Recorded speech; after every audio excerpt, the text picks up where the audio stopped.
maglalabas na raw ng gamot para dyan kaya konting tiis.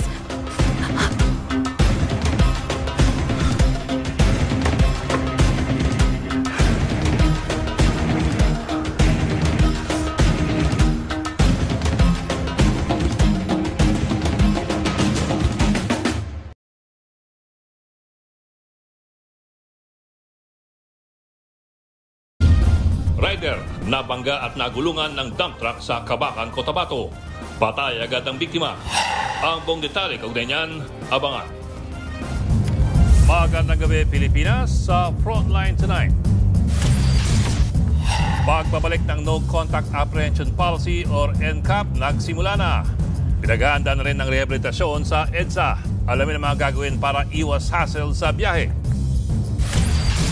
Karamihan ng mga Pilipino, malaki pa rin daw ang tiwala kay dating Pangulong Duterte kahit nakakulong na siya.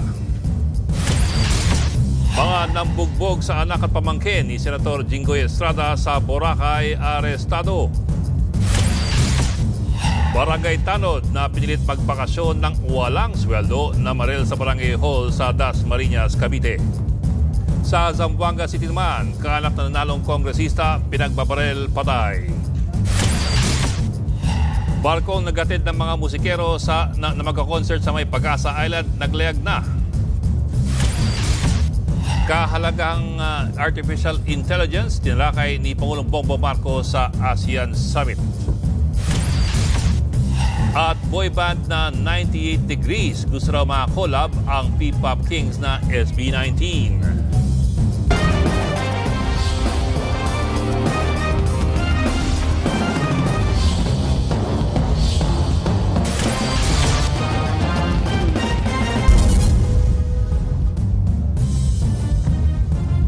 Higit 500 motoristang nasampulan agad sa pagbabalik ng No Contact Apprehension Policy or NCAP sa Metro Manila.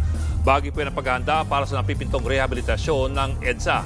Bukod sa NCAP, magpapatupad na rin ng tinatawag na odd-even scheme na isasabay pa sa umiiral na number coding scheme. Nasa frontline na balitang yan, Gerard de la Peña.